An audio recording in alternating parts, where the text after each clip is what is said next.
ਅਗਲੀ ਖਬਰ ਪਰ ਚਲੀਏ। ਕੈਲੀਫੋਰਨੀਆ ਦੇ ਵਿੱਚ eviction ਬੈਨ ਨੂੰ ਐਕਸਟੈਂਡ ਕਰ ਦਿੱਤਾ ਗਿਆ ਹੈ ਕੁਝ ਰੈਂਟਰਸ ਦੇ ਲਈ। ਲੈਫਟੀਨੈਂਟ ਗਵਰਨਰ ਐਲੈਨੀ ਨੋਕਲਿਕਿਸ ਉਹਨਾਂ ਨੇ ਅੱਜ ਇੱਕ ਲਾਅ ਨੂੰ ਸਾਈਨ ਕਰ ਦਿੱਤਾ, ਜਿਹਦੇ ਜਦੋਂ ਉਹ ਐਕਸਪਾਇਰ ਹੋਣਾ ਸੀ ਉਸ ਤੋਂ ਕੁਝ ਘੰਟੇ ਪਹਿਲਾਂ। ਕਹਿੰਦੇ ਵੀ ਹਜੇ ਵੀ ਬਹੁਤ ਸਾਰੇ ਕੈਲੀਫੋਰਨੀਅਨਸ ਬਿਹਾਈਂਡ ਹੈਗੇ ਆ ਰੈਂਟ ਪੇ ਕਰਨ ਦੇ ਵਿੱਚ, ਇਸ ਕਰਕੇ ਅਸੀਂ ਇਸ ਡੇਟ ਨੂੰ ਵਧਾਉਣ ਜਾ ਰਹੇ ਹੈਗੇ ਆ। ਜੂਨ 30 ਡੇਟ ਇਹ ਹੁਣ ਐਕਸਟੈਂਡ ਕਰ ਦਿੱਤੀ ਗਈ ਆ ਅਪ੍ਰੈਲ 31 ਤੋਂ ਬਾਅਦ।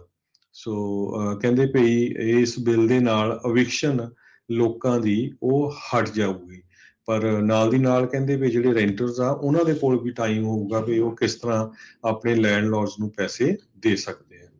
ਜੀ ਹਰਜੋਤ ਸਿੰਘ ਜੀ, ਅਗਲੀ ਜਿਹੜੀ ਗੱਲ ਕਰਦੇ ਜਾਈਏ, ਅਬੋਰਸ਼ਨ ਦੇ ਨਾਲ ਇਹ ਸੰਬੰਧਿਤ ਖਬਰ ਆ ਰਹੀ ਹੈ ਵਾਸ਼ਿੰਗਟਨ ਡੀਸੀ ਤੋਂ।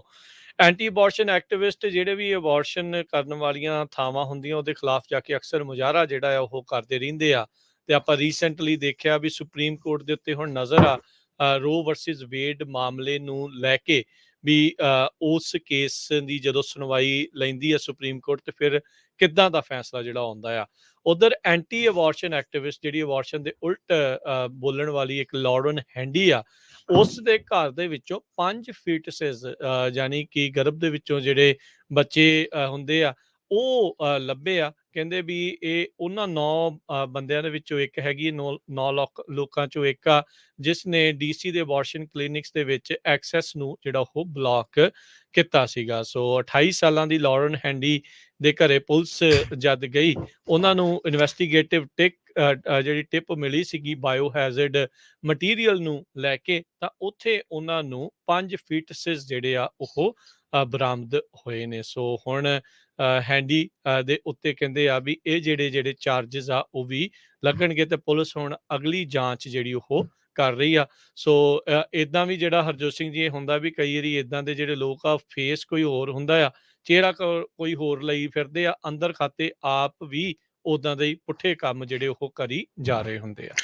ਕੈਲੀਫੋਰਨੀਆ ਦੇ ਵਿੱਚ ਕਹਿੰਦੇ ਵੀ ਇੱਕ ਪੋਜ਼ਿਟਿਵ ਸਲੇਵ ਲਾ ਸੀਗਾ, ਜਿਹਦੇ ਮੁਤਾਬਕ ਜਿਹੜੇ ਲੋਕਾਂ ਨੂੰ ਸਲੇਵ ਬਣਾਇਆ ਗਿਆ ਸੀ, ਖਾਸ ਕਰਕੇ ਕਾਲੇ ਮੂਲ ਦੇ, ਉਹਨਾਂ ਨੂੰ ਬਾਉਂਡਰੀਜ਼ ਕਰਕੇ ਰੱਖਿਆ ਜਾਂਦਾ ਸੀ ਜਦੋਂ ਤੱਕ ਉਹਨਾਂ ਨੂੰ ਸਾਊਥ ਨੂੰ ਡਿਪੋਰਟ ਨਹੀਂ ਕੀਤਾ ਜਾਂਦਾ ਸੀ। ਕੈਲੀਫੋਰਨੀਆ ਦੇ ਗਵਰਨਰ ਨੇ ਪਿਛਲੇ ਸਾਲ ਇੱਕ ਬਿੱਲ ਪਾਸ ਕੀਤਾ ਸੀ, ਜਿਹਦੇ ਥਰੂ ਉਹ ਕਾਲੇ ਮੂਲ ਦੇ ਲੋਕ ਜਿਨ੍ਹਾਂ ਨੂੰ ਸਲੇਵ ਬਣਾ ਕੇ ਰੱਖਿਆ ਗਿਆ ਸੀ, ਉਹਨਾਂ ਦੇ ਜਿਹੜੇ ਗ੍ਰੈਂਡ ਕਿਡਸ ਆ, ਬੱਚੇ ਆ, ਉਹਨਾਂ ਨੂੰ ਉਸ ਦਾ ਮੁਆਵਜ਼ਾ ਦਿੱਤਾ ਜਾ ਸਕੇ। ਕੈਲੀਫੋਰਨੀਆ ਨੇ ਰੈਪਰੇਸ਼ਨਸ ਟਾਸਕ ਫੋਰਸ ਬਣਾਈ ਤੇ ਅੱਜ 9 ਮੈਂਬਰ ਦੀ ਟਾਸਕ ਫੋਰਸ ਨੇ 5 ਦੇ ਮੁਕਾਬਲੇ 4 ਦੇ ਨਾਲ ਇਹ ਵੋਟ ਪਾਈ ਆ ਕਿ ਕਿਸ ਤਰ੍ਹਾਂ ਜਿਹੜੇ ਲੋਕਾਂ ਨੂੰ ਇਹ ਪੈਸੇ ਮਿਲਣੇ ਹੈਗੇ ਆ ਉਹਨਾਂ ਦੀ ਕੀ ਐਲੀਜੀਬਿਲਟੀ ਹੋਊਗੀ।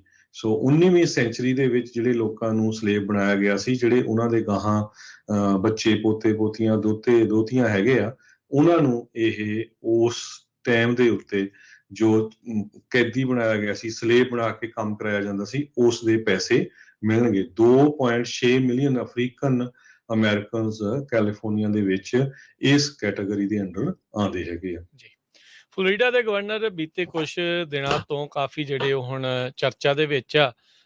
ਉੱਥੇ ਜਿਹੜਾ LGBTQs ਦੇ ਬਾਰੇ ਗੱਲਬਾਤ ਕਰਨ ਦੇ ਲਈ ਸਕੂਲਾਂ ਦੇ ਵਿੱਚ ਉਹ ਗੱਲ ਬਹੁਤੀ ਨਾ ਹੋਵੇ, ਉਸ ਦੇ ਲਈ ਨਵਾਂ ਉਹਨਾਂ ਨੇ ਲੈਜਿਸਲੇਸ਼ਨ ਆ ਉਸ ਦੇ ਉੱਤੇ ਸਾਈਨ ਕਰ ਦਿੱਤੇ ਸੀ।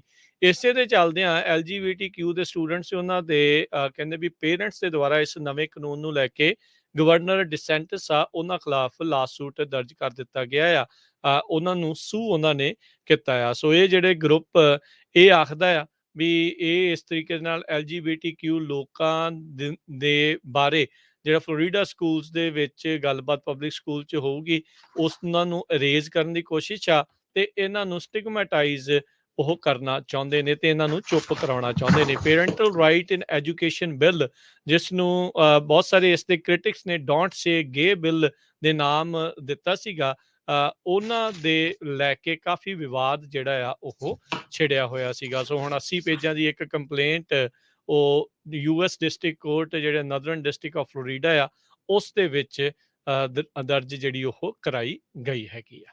ਜੀ, ਤੇ ਆਪਾਂ ਇਕਨੋਮੀ ਦੀ ਸਟਾਕ ਦੀ ਵੀ ਗੱਲ ਕਰਨੀ ਆ। ਉਹ ਤੋਂ ਪਹਿਲਾਂ ਇੱਕ ਆਪਾਂ ਸੈਡ ਨਿਊਜ਼ ਦੇਣੀ ਆ, ਕਿਉਂਕਿ ਉਹ ਮੀਡੀਆ ਦੇ ਨਾਲ ਹੀ ਕੰਸਰਨਡ ਆ। ਹਰਜੀਤ ਸਿੰਘ ਧਾਲੀਵਾਲ ਬੇਕਰਸਫੀਲਡ ਦੇ ਵਿੱਚ ਬੜੇ ਲੰਮੇ ਸਮੇਂ ਤੋਂ ਰਹਿੰਦੇ ਸੀ ਤੇ ਉਹਨਾਂ ਦੀ ਕੱਲ ਰਾਤ ਮੌਤ ਹੋ ਗਈ। ਹਾਰਟ ਅਟੈਕ ਕਹਿੰਦੇ ਹੋਇਆ ਪਰਿਵਾਰ ਵੱਲੋਂ ਪਤਾ ਚੱਲਿਆ ਹੈ। ਤੇ ਬਹੁਤ ਲੰਮਾ ਸਮਾਂ ਉਹਨਾਂ ਨੇ ਪੰਥ ਦੀ ਸੇਵਾ ਕੀਤੀ। ਜਿਹੜਾ ਚੜ੍ਹਦੀ ਕਲਾ ਅਖਬਾਰ ਆ ਉਸ ਦੇ ਕਾਫੀ ਲੰਮਾ ਸਮਾਂ ਜਿਹੜੀ ਆ ਉਹਦੇ ਨਾਲ ਸੇਵਾ ਕਰਦੇ ਰਹੇ। ਉਹਨਾਂ ਦਾ ਜੱਦੀ ਪਿੰਡ ਮਨਸੂਰਪੁਰ ਜਿਹੜੇ ਬੜੇ ਪਿੰਡ ਦੇ ਲਾਗੇ ਸੀ, ਕਰਾਇਆ ਸੀ, ਪਰ ਲੰਮਾ ਸਮਾਂ ਉਹ ਨੂਰਪੁਰ ਨਜ਼ਦੀਕ ਜਿਹੜਾ ਹੈਗਾ ਬਹਿਰਾਮ ਬੰਗਾ ਉੱਥੇ ਰਹੇ ਤੇ 3 ਦਹਾਕਿਆਂ ਤੋਂ ਅਮਰੀਕਾ ਦੇ ਵਿੱਚ ਰਹਿ ਰਹੇ ਸੀ। ਸੋ ਬਹੁਤ ਹੀ ਇਹ ਮਾੜੀ ਖਬਰ ਆ ਰਹੀ ਆ।